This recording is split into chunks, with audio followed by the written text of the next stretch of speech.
Hello, it's me, the Avatar Fanatic, and today I'm gonna be doing a tier list with my boy Xavier from Everything Avatar.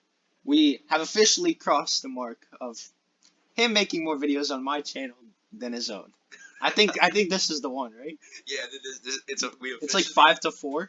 yeah we officially have more videos together on your channel than I have videos on my channel. Yeah. Anyway, oh, this is gonna be a great one. Anyway, the point of this video is judging all the sub-bending skills that at least we could think of. That I don't know if there's any more, but hopefully there isn't, right? Um, judging all the sub-bending skills we can think of and rating them in a tier list video. Now, we're gonna start off with the F tier. Take it away. Now we only have one F tier sub-bending element, so we're just gonna go ahead and name this one crystal bending. So, Genomite, whatever you Genomite want to bending. call it. You've seen Boomy use it, and you've seen Aang use it as well, fighting Azula when he made that crystal armor, which is the image we decided to use here. So that's gonna go into F tier. Now, don't get me wrong, it's not like this is useless. It's just there's not a lot of bad ones, and I think this is probably, I don't want to say the worst, but the least useful one on here. Yeah, it's probably the least useful and like the least cool. Although if they actually like really expanded some stuff, like, oh, you could step with, you know, Genomite, kind of like ice, kind of like ice, but like expand it like that. Like you can make ice crystals, Yeah, it definitely has a potential to be useful in combat, but for the sake of this video, we did need something in F tier, and it's probably the worst one on this list. Yeah. If you guys disagree, comment why in the comments down below. Let's move on to E tier.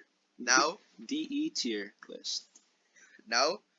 for E tier, the first one we're gonna put on there is glass. So Glass bending. I know some of you guys are gonna be quick to go, hey, this one is kind of the same thing as the first one, But it's not. it's different. It's definitely different. Glass isn't the same thing as crystal. Although it's kind of similar, I think glass would be a bit more useful, a little bit more versatile. It's And a little bit cooler. yeah, it's just pretty damn cool. Again, let me clarify. I wouldn't think sand and glass are the same because they do consist of different parts of Earth, and when you like, put it in a high temperature situation like a furnace or such, I believe that it would take out some like impurities, so it would make it harder to do, if that makes sense. And also Genomite also consists of other different things because it's more of a natural element, while glass is more It's man-made. man-made and manufactured, if that makes sense. Let's move on. I think that was also our only E tier. Yeah, I think that's our Sub-bending form only on E tier sub-bending skill. So let's move on to the D tier.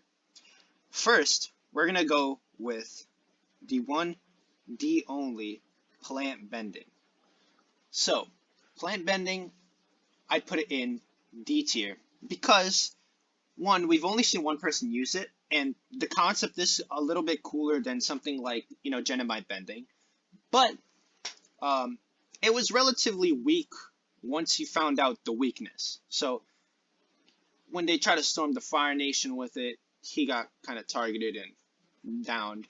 When Aang and the crew got assaulted by it, once they found out the weakness, it wasn't really a problem anymore, and he kind of got, manhandled. Hugh, right? Hugh is his Yeah. name, yeah. Hugh kind of got manhandled.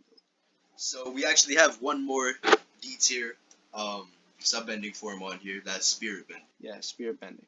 So, spear bending is, again, a really cool one, and if they actually add some more things in the spirit world, maybe in a future series or in the live action, if they make it look really cool and if they make it look more useful than it was in, Korra or The Last Airbender, then we could possibly see it go to C or even like a low B tier. But for now, it's D tier on the list because, I think we've only seen Unalaq and Korra do it. Maybe someone else, but I don't remember at this moment in time. It's really cool. It's kind of like taming spirits, but the problem is that it's been used rather in a limited quantity. So I Yeah. think it would go in D tier. Yeah, this one's actually pretty interesting. It's the subbending form of water, and it's cool because it seems like it could be really useful in a lot of situations, at at the moment, it's it's like it hasn't been expanded on enough for us to actually rank it any higher than this. And there's also the factor that there's probably not going to be a lot of situations where you really have to use spirit bending. I mean, I guess for the next avatar, just the next generation of benders, especially water benders, you'll probably see them become a little bit more expansive with this sub form because as you guys probably know, Korra merged the spirit world and the physical world. Yeah. So maybe like the next Earth Avatar or someone like Kyoshi, had an encounter, or I think either Yang Chen or Kyoshi had an encounter with certain spirits, had promises, then keep some, and that could be cool if they did a series on either one of them. But overall, I think D tier is an appropriate place for that. Next, we're on to the C tiers. Let's So go to healing. So water bending, it's a water bending sub skill, of course, and healing is our first one in the C tier. Sorry. Um, I think it's a cool concept. Save the avatar cycle, pretty much. Korra could use it. People like Katara. It was rather rare, and it was used in limited quantities. Again, something like uh, plant bending, or all these forms that we listed so far are rather rare and really haven't been expanded. uh, I mean, healing has been expanded a little more, which is why it's higher than some of these, and it's a little bit cooler of a concept, but it's not cool enough to be in like the upper echelons or even above average or anything like that. This would probably be like a lowish C tier, mid to low C tier. I agree with that. It's definitely a really cool concept. I don't think there's too much expanding they really could do with it. You know, it's definitely useful to the extent that it can be useful, but you know, aside from healing people who've been injured, you can't really do much with it, especially in combat. I So think you could. I think it's fair to put it at What C. if you become such a master at it that like you can Heal yourself mid battle. heal yourself mid battle, like when Aang got stabbed in the back with the rock. What if like he could actually like just heal that back up instantly? Or what if somebody just keeps like a thin layer of water around their whole body while fighting, so whenever they get injured, they instantly heal themselves. Yeah, like Ming Hua. Imagine like Ming You Hua have to with be that. like an absolute master. Like Ming Hua has like the inner part of her arms, they're just like stored with that water, and so like when she gets hurt in battle, she's just like just Yeah. gets heals. No. Or Meanwhile, like Katara, Katara mid battle could absolutely, she gets hurt, let's say from a fireball from Azula or such, right? And then she's like, oh, let's actually just heal mid battle, get herself in like a little bit of like do a tidal wave or something, and then heal mid battle and then go back. If it was actually started to expand in the use of healing mid battle, I think this could be like mid tier B even. yeah. But for now, for the sake of fairness and not going into hypotheticals that haven't been expanded on the show, we're gonna keep it at C tier. So the next C tier we're gonna list is actually sand bending. Sand bending. This is a Sand sub. bending, I'll tell you. This is a sub form of earth bending, obviously, and yeah, it's pretty cool. It definitely could be useful, especially if you're a master with sand bending. You could do a lot with it. Use it similar to something like water bending, but we haven't seen too much fighting with sand bending. There's definitely a lot There's some more cool hidden stuff that they potential. did. I think I'm not sure, but when they ran away with Appa, did they do like a little bit of like sand bending to like cloud Yeah, Toph? they made like a little They get sand like sand, tornado. like a sandstorm almost, Yeah. like an artificial sandstorm. Yeah, they created their Uh, own artificial wind to work the sail on their well, I don't even like. Well, it's kind of like a sled. They had their own vehicles that they would oh, move there was a using name sand. for it, but I just forgot Yeah, it. they had a name. It was similar to a sled, and they would use sand in order to move it around because they lived in the desert region of the Earth Kingdom. Yeah, So It's pretty cool. I'd like to see it expanded on a little bit more. Definitely has potential to be a higher ranking sub form, but for now I think it's fair to just keep it at C tier. All right, next on the C tier list, we have combustion bending. Now, you might say, oh, combustion bending might be kind of similar to plant bending, where it's like, oh, as soon as you find out the weakness, you're goner. Now, this is probably like the lowest of the low on the C list, because once you find out the weakness, it's really easy to actually counter. With combustion man, he just got like a boomerang in his head or something went at his head, like a piece of rock. I forgot what it was. And with Pili, when she got closed off and basically assassinated or something, I don't even know what that was. I think it was Lin Bei Fong. Yeah. Or Suyin. It was one of them. I think it was Suyin actually. It was one of them. I think it was Suyin. And when she did that, Pili was done. She was a goner. And so once you actually find out ways to counter, it's not that good. And you can counter, but it's really strong when you don't know how to counter, which is the similarity between plant bending and combustion. So I'd say this is probably the lowest of the low. It can even go in D tier if you want, but we're gonna put it in C tier for the sake of Pili being, really good with the skill, agile. Pili was a beast. If we were ranking Pili as a fighter, she'd be up there. Even a B tier would be justified there, but as the sub form as a whole, we've only seen 2 fighters with it. It could have more potential that we don't know about, but I definitely think it's a C tier. You see when he actually does it, like it kind of pushed him back sometimes. Yeah. What if you use that to like boost yourself up or something cool? Mobility, like expanded like that, but it'd be hard to animate. Cool. Or like, what if they figured out how to use it? Like for, you use flying? it, push that into the ground, and like do a flip midair, kind of like Zahir, but like it's powered by like just a sheer amount of force. Cause it's really forceful, and this like could get like really strong. I don't know if you've ever seen X-Men First Class, but there was this one guy, I forget his name, but he could actually fly. He would use a wingsuit, and then he had like this supersonic scream thing he would do. So he would like fly with that by aiming it at the ground, and he would glide with the wingsuit.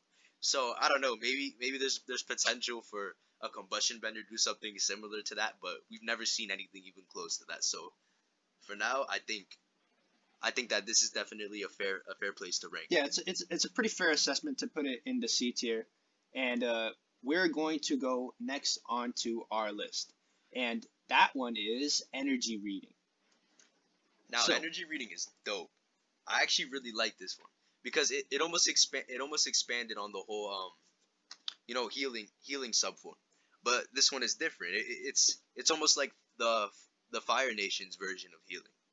Yeah. Right. So they would read the spiritual energy using their fire. We've only seen this once. We saw it with we saw them use it on Korra when she washed up on an island after having a little throwdown with the twins, and then a big sea monster intervened. But even though we've only seen it once, I feel like there's really not much more to see.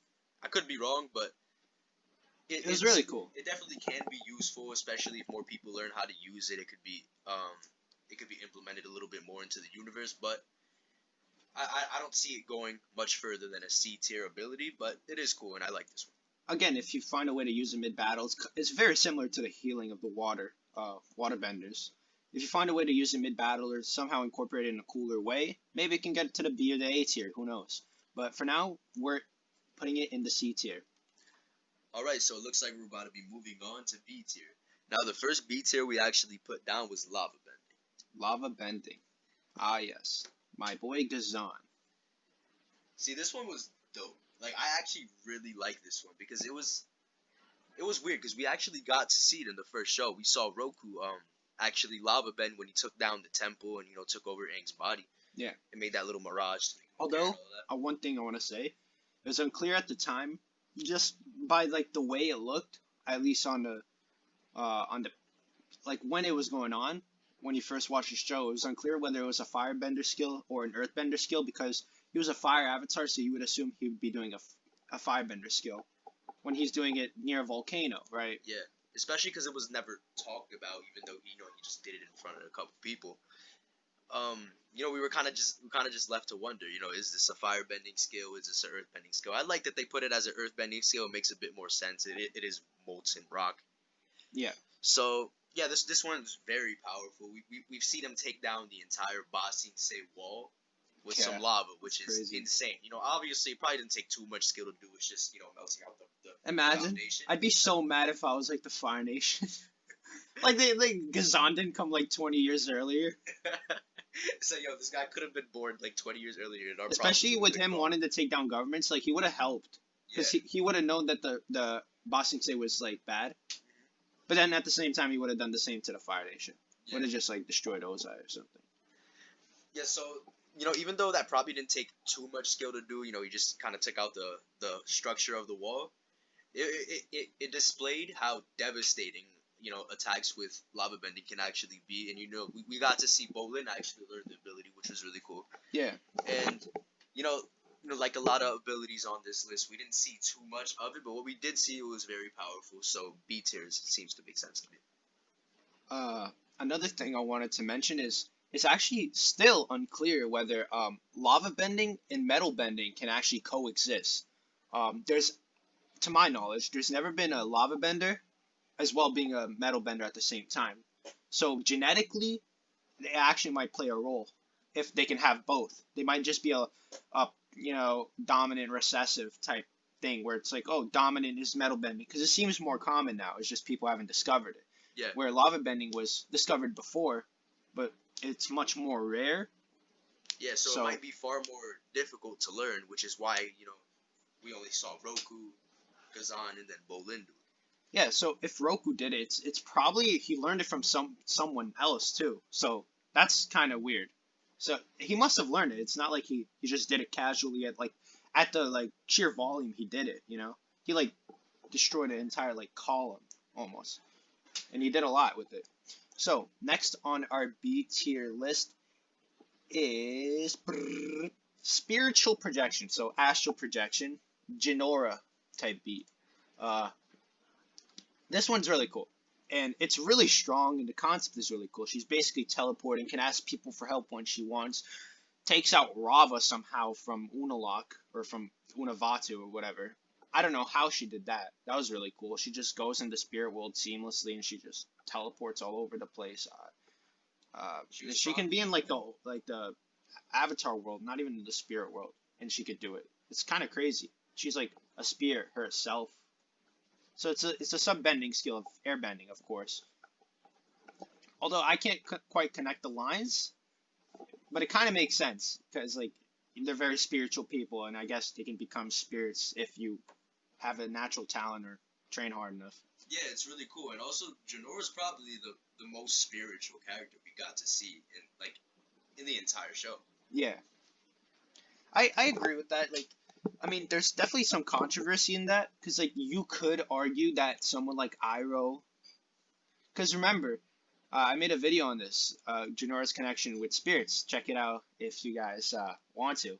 But I made an argument that Iroh is just as good, because when Yue is also a good argument for that. When Yue actually had what was her name? What was the one of the moons? The moon spirit. I forgot the name of one of the moon spirits, right?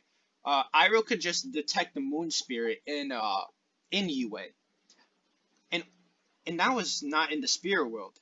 And to my knowledge, Jinora and Iroh, and I think Yue, are the only people who can actually know that. So, and remember, Iroh took a lot of journeys to the spirit world when he was trying to find himself when he lost his son and stuff like that. Yeah. So there's an argument for Iroh being more spiritual, but Iroh can never do that. So it's a really cool ability. Iroh did enter the spirit world after he died, though. Not after he died. He must have. I heard a theory on this. He must have known that he was going to die, and then put himself in a safe place, or die of age, or die of something like some enemy. Put himself in a safe place, and then put himself in the spirit world. So when Zuko actually asked, "Oh, you spoke to my uncle," and he was asking Korra. That's because he knew he was gonna die. He didn't even know where he was. You spoke to my uncle, because he didn't. He was like, you spoke to my uncle, which signals that he didn't know where he was. He had to know he had passed, though. No, that leaves the door open though. I don't know, because the old age argument really wouldn't work, because you had people like Kiyoshi who lived to. How old did Kiyoshi live? Like 200. 200 something, yeah. Like Boomy at like 150, I'm not 160. sure if that was because she was an earthbender or something like that, but I remember an explanation explaining it to be, something to do with one of the elements. She did Yeah, but something. it supported this guy's theory was like Iroh must have known he was gonna die, so he went in the spirit world because he can still live there technically. Next on our list, do we have any more B tiers? Yeah, we actually do. I think we have one more. Let me look for it real quick. No, that's it for the B tier. We're gonna be moving on to A tier now. A tier. Okay, let's go with the first one that we have, the seismic sense. A tier. Absolute A tier. This is one of my favorites. Yeah, it's extremely cool with Toph and Lim Fong. I think Suyin had it, right? Yeah, Suyin can do I it think as well. Suyin did as well. Aang can do it. Could Aang do Yeah, it? Aang did it against Ozai. When Ozai was about to sneak up on him and he sensed him behind him and then trapped his arm. Dude, you could look back at the video. He absolutely did. Like he did that exact. It showed the lines. Okay, and everything. okay. The reason why I ask is because Aang is bald and like you can detect stuff more easily. Yeah. When you're bald and stuff like Airbender, that. Yeah, so I didn't know if he actually had that. I mean, if he does, that's really cool. But either way, this ability is really cool because you can detect everything around you, underground, not really above you. I don't think, right? No, I don't think so. Unless it would be. Unless you're attached to the ground, and you're like, let's say, taller than her, you can't really detect anything. And unless it would be made of earth, then maybe they'd be able to sense it. Maybe, but it have to be like I think something attached to the ground. I think it would have to be that, or in the ground. Mm-hmm. So. Or like maybe if it was really close, like low to the ground. Yeah, like you do like sense some sort of like, earth like some sort of earth like. But either way, this one's really cool, and I feel like there's a lot of things you can even do to make it even better. Yeah. In the live action, I'm really excited for it. Netflix usually knows what they're doing, though. Netflix usually knows what they're doing. Yeah, so. That's what I said. That was really my argument. Like people were so upset about the creators leaving. I was upset about the creators leaving too, but you had people arguing, oh man, the show's gonna be a disaster now. Netflix, for the majority of the time, knows what they're doing, but Netflix usually knows what they're doing, man. They're putting stuff out like Cobra Kai right now, which is amazing. So yeah, I think I actually have high hopes for the show. You even saw people like Lin Beifong really expanded on the seismic sensibility. Yeah, where she could sense things underground when they were looking for the Equalist and all of that. It was. Oh yeah, that was really cool. That was extremely cool. She used it to help her as a cop, which was really cool. So, yeah, I think it's uncommon, but it got expanded a lot. Yeah, because it was like Toph's main thing, and then even with Lin as not her main thing, she added a lot to it, which is what makes it an A tier, not something like a C tier. Yeah, if that makes sense. Next, let's go for lightning bending. Another A tier, lightning bending. So, there's been so many cool moments with lightning bending. We've had the Iroh two-handed double shot, basically, espresso type beat, just shooting out lightning from his hands. Yep. Techniques learning from the water benders as well. Yeah, with lightning redirection, we got to see lightning Zuko redirection. Yeah, he executed when Ozai, as you can see in the picture right there, when Ozai actually shot it at Zuko, he did perfect execution. He perfectly executed it, and he purposely didn't hit his dad because he could have killed him right there. Like Ozai was done. So, especially with that much lightning, that's probably one of the most powerful lightning blasts we got to see. What if Zuko did the Uno reverse, but what if Ozai just did it again? Like, do you think Zuko would have been able to hold it again? I don't think Ozai knew how. Because I think Iroh actually invented the ability, didn't he? So if Iroh showed Zuko, Zuko showed Aang, but those were really the only characters we got to see. Ozai knew a lot of stuff. Yeah, I mean, he has like unlimited access to any information he wants. He's like Wan Shi Tong of the Fire Nation. He's a dictator, He's Wan Shi Tong of the Fire Nation. Mm-hmm. Either way, he actually did go down there, didn't he? Who? One of the Fire Nation people. Go where? to Wan Shi Tong. Oh yes, they said I think it was Sozin. I think it was actually Sozin. Fire Lord Sozin who journeyed to the Spirit Library, and he went in and he got a bunch of information. He upset Wan Shi Tong because he used the information for war, which is also the reason that Wan Shi Tong got upset when they found out why Aang and his team were using the information. Right. So, next thing I want to mention is that we forgot one here on the list. And ice bending is not no A tier, okay? We're putting it in the C. Let's just talk about it briefly here.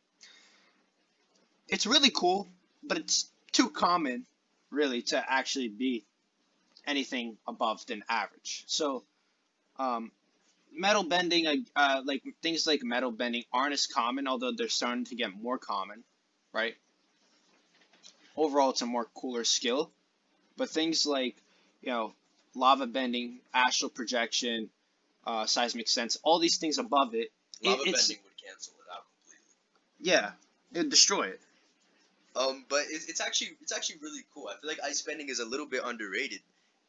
Because I think ice bending actually has the potential to be as expansive as something like metal bending, where there's a lot of room for it to be, a tool as well as Some things are really something cool. Like they use it in combat. Like what was his name? Tonrock used it against Unalak. Yeah, when he made that giant ice spike on his fist. Not just the ice spike on his fist. That was really cool. But I was talking more about like the little ramp thing that he did. That was like around like his wall. Yeah, that was really cool. Like Subway Surfer. No, Silver Surfer. Oh, Silver Surfer. That was stupid. My bad. They're gonna roast me for that in the comments. Hey, either way, C tier. Although it is really cool and it's probably like a high C tier. Dude, they even use it for buildings, just like they do with metal bending. Yeah. But the only reason it wouldn't be on par with metal bending is because every water bender can do it. Now, we don't know how exclusive metal bending really is. I don't think it's been talked about too much. Because we don't know if maybe it's a genetic thing where some people can do it and some people plain out can't do it, or Like if it's just something, if you're skilled enough, everybody can learn. Yeah, I think it's more genetic because Bolin couldn't learn it, and then when he went with lava bending on the whim, he tried harder, he might have been able. Maybe, but I'd say it's a high C tier overall. Let's move on. Our next A tier is metal bending. This is like an A tier solidified, just classic A tier. It's gotta be. It's not common. It's really cool. Toph expanded on it a lot. She just used it to beat two people up, escape. Yeah. Do a John Wick, tie him up, put him in the. The funniest part is like she put them in the cage. Yeah. Or in the like encasement or whatever. She was. Air fleet in the finale.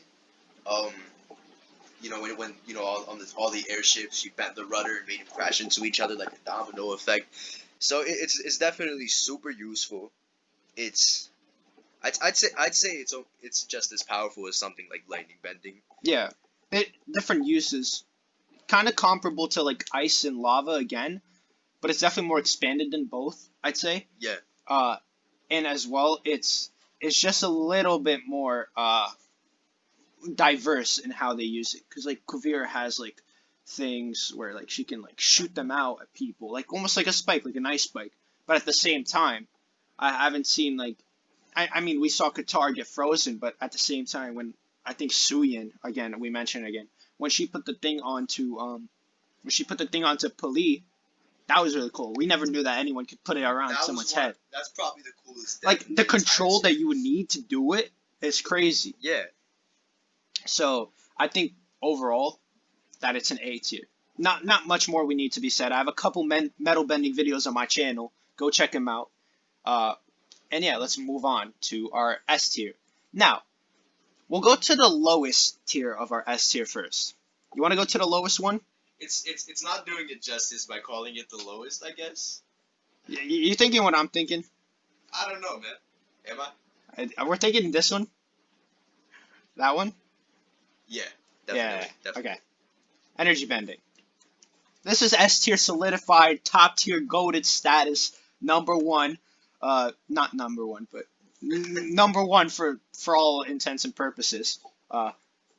It's cool, especially in the final battle when Aang did that on Ozai, or even when I think Korra was that spear bending or was that when she beat Kuvira?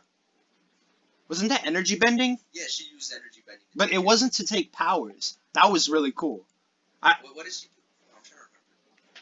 I think she like did something with she did something. Uh, I forgot what she did, but she did something really cool, and I think it was with energy bending. I believe so. I'm sorry for being so vague. So we're gonna move on to our next S tier ability. Are you thinking what I'm thinking again? Yeah. Unassisted flight. Yeah. It's gotta be. Yeah. That's the second best. That's the second best. Zahir is the god. Like just keep him with the long hair. He looks like Jesus already. Like why did he shave his head? He would have been a cooler character if they kept his hair longer. I don't care what anybody says. I get it. Yo, he's an airbender now. You're gonna shave his head and all of that. What was cool? He No, would have looked cooler with the hair. it's cool that he wasn't recognized with the long hair because which signals that he had the shorter hair when they captured him. So I still think that like once he shaved his hair, it was kind of not a smart move, but could have just helped him like float through the air, see things behind him, like more alert. Yeah. Yeah, so they could have helped him that way, but he was more recognizable, which was overall bad. It was. This one's insane. It's really insane because it's not like he's flying. We got to see other people kind of fly. There's Every bending element can fly if you really want. in a sense, like levitate at least. You have the Kyoshi thing where she kind of just makes like those infinite steps with Earth, which is really cool. And then you obviously have like the almost rocket propulsion with the firebenders out of the. I think you have two ways with water bending, right? With water bending, there's the water spouts.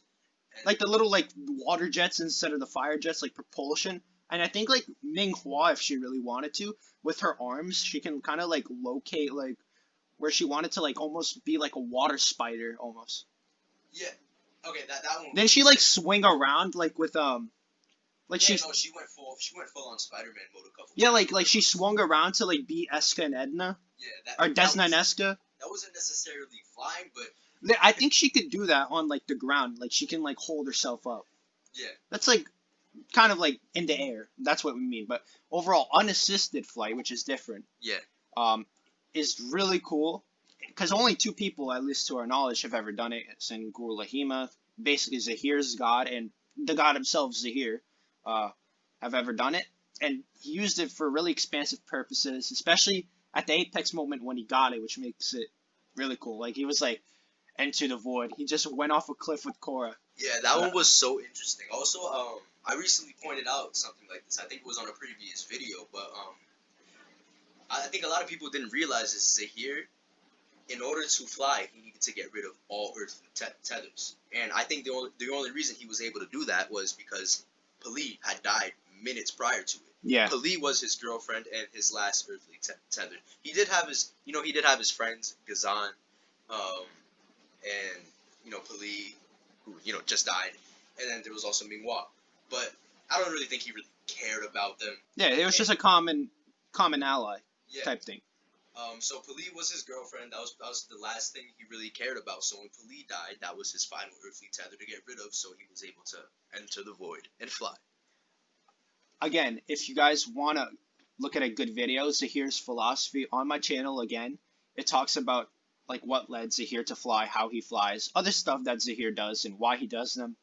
Talks about Gur Lahima a little bit here and there because that's one of his main things that is encased in his philosophy. Yeah. But we're gonna move on to the best. Great video, by the way. One of my favorites on your channel. Next, let's go on to the final ability. Blood bending. I know all of you guys have been thinking about blood bending since the second you clicked on this video. This is the most powerful element. Yeah, no, by far. I don't think there's anything that really comes close to it. Even something like unassisted flight would be useless against somebody who could blood bend. So, unless you really just outrange him. But at that point, that's not fighting. You're kind of running away. So, I think bloodbending is definitely the most powerful ability. It could really only be bested by another bloodbender, or the Avatar, who could go into the Avatar state and just overpower it, which makes it insanely overpowered.